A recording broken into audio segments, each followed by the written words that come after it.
My name's Caden, and this is my Suzuki Every. I bought it about a year ago, sight unseen, from Facebook Marketplace for $7,200, and this is a short, honest review after 1 year of owning it. The car has some really great pros and a couple pretty big cons, so make sure you wait till the end to find out what those are. Let's get started.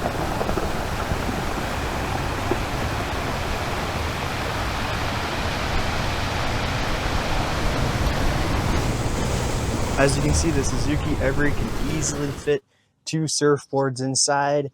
I've had up to 7 checked bags and 2 bicycles easily with the back seat folded down to close with no problem.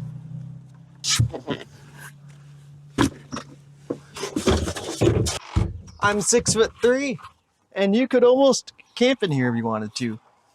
Next, we have the interior. The interior in the Suzuki Every is very basic, very much 1990s style.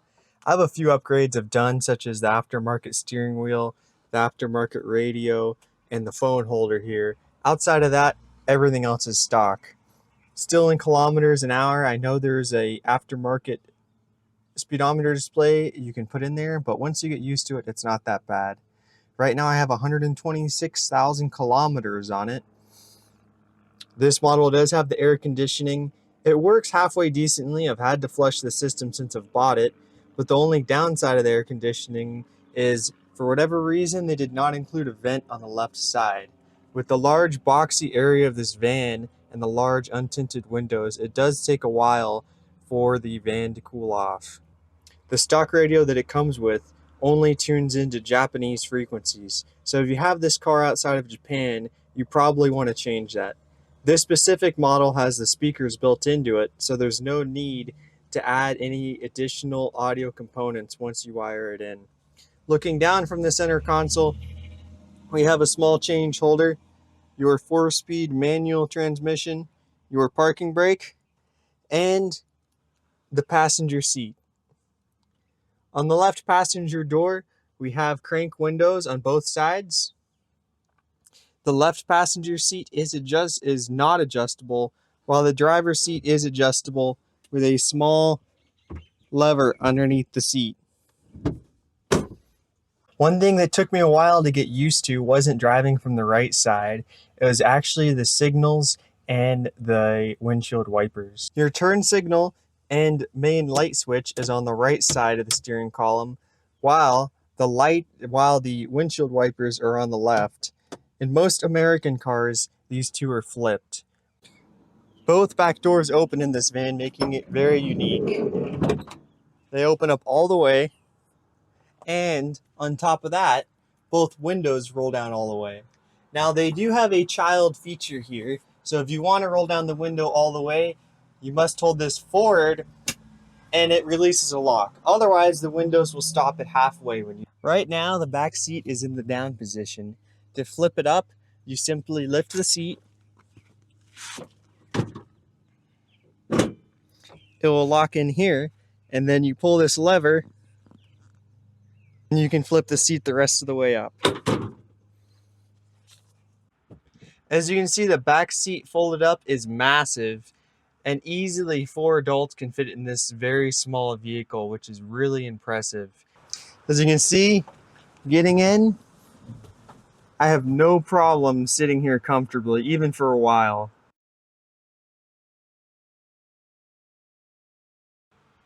The engine of the Suzuki Every is 657cc and puts out a maximum of 70 horsepower. It's a 3-cylinder engine with a 4-speed transmission. Yeah, that's 4. The top speed's right about 75 miles an hour with that configuration, but I'll tell you, when you get to about 70, those small wheels and high gearing kind of give you the speed wobble. I probably wouldn't recommend taking it above 65 miles an hour. The engine is normally aspirated, and I have upgraded the stock carburetor to a CV40 carburetor, which is basically the carburetor that'd be on a Harley Davidson. And the main reason for that is simplicity. The stock carburetor is way overly complicated with the emissions control. It has 6 or 7 vacuum lines, 4 vacuum actuators, even a couple coolant lines. And over time, the vacuum actuators began to leak air and you couldn't get any replacement parts for them. So for about $160, I replaced the carburetor with the CB40. If you're interested in watching that, I have a video linked right down below.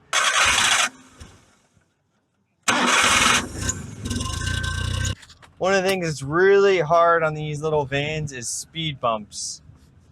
If you take them slow, they're not bad on those bigger ones, but the larger speed humps, you will feel. So just like a lot of vehicles, first gear is really only for the first couple miles an hour in this. It is geared really, really low. So if I'm on any incline downhill whatsoever at a light, I'll start in second gear. And we're going to start from a full stop right here at the top of this grade. And I'm going to see how it accelerates uphill. Hopefully we get a little bit break in traffic. So let's get it.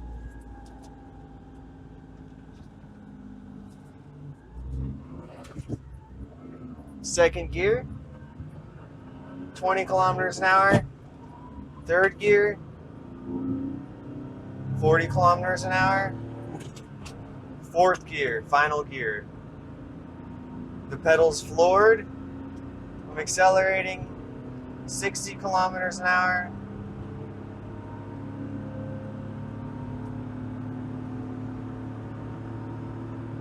$70. And that's about the speed limit right there, so we can't go any faster. So you can see up to 70, 75 kilometers an hour and handles the grade just fine, which the speed limit's 45 on this particular grade. So it's the perfect vehicle as long as you're planning on staying off of the interstates. And you can see the ground clearance is right about 10 inches measured from the middle of the van. So you're not going to be doing that much off-roading, but it's really not made for that. Now the wheels are a 4-lug pattern and they measure just about 19 inches in diameter, so they're very small. Luckily, new ones only cost about $40 each. Now, as far as gas mileage goes, it's not as great as you would think. Maybe if you were just driving into the city at lower speeds, not air speeds, at lower speeds, you'd get a lot better mileage. I tend to average about 30 miles to the gallon, but I do spend a lot of time driving on the highway, and I think going above 40 miles an hour in this with the low gearing really kills the gas mileage. One interesting fact about this van is any of your oil or windshield wipers is accessed from the rear of the vehicle through these little covers. This side has the oil and your emergency jack, and the left side, which is the passenger side, is your coolant and windshield wiper fluid. Yes, you do have a spare tire and jack.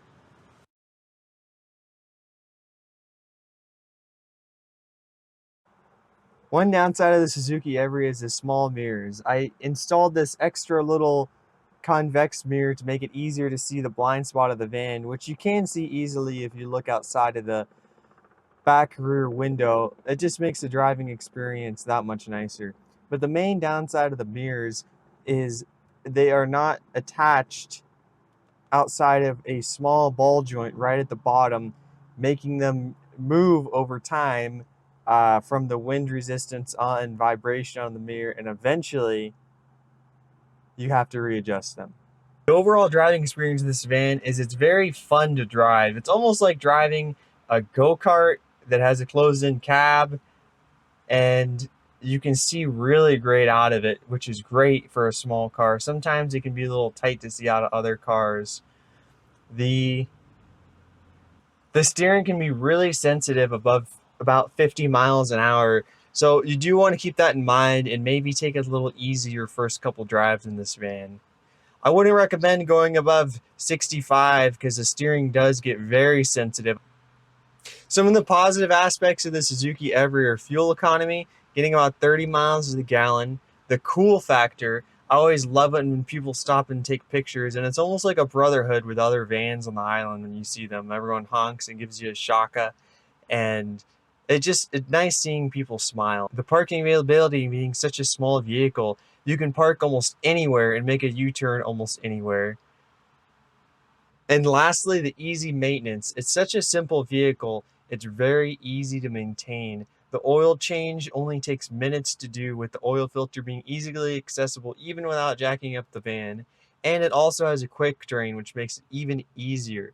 The fluids are easy to top off, and you don't spill a lot when you do fill them up, which I give it 5 stars for maintenance. Some of the negative aspects of the Suzuki Every are safety. Obviously, the van has a very small crumple zone in the front. So if you do hit something, you are the crumple zone, which at times I am concerned. So I counteract this risk by driving very conservatively. You also don't have any airbags, which is another major safety aspect. And being that there's only seatbelts in the front seat, I probably wouldn't recommend this van if you have kids. Another negative aspect of the Suzuki Every is top speed. Topping out at only 70 miles an hour, max 60 to 65 realistically, this could be limiting in a lot of areas of the country. So I would really look into the kind of driving and evaluate where you're wanting to take this van before buying one. It's not for everybody, but it's great for Hawaii. The last negative I have with this van is the price and parts availability.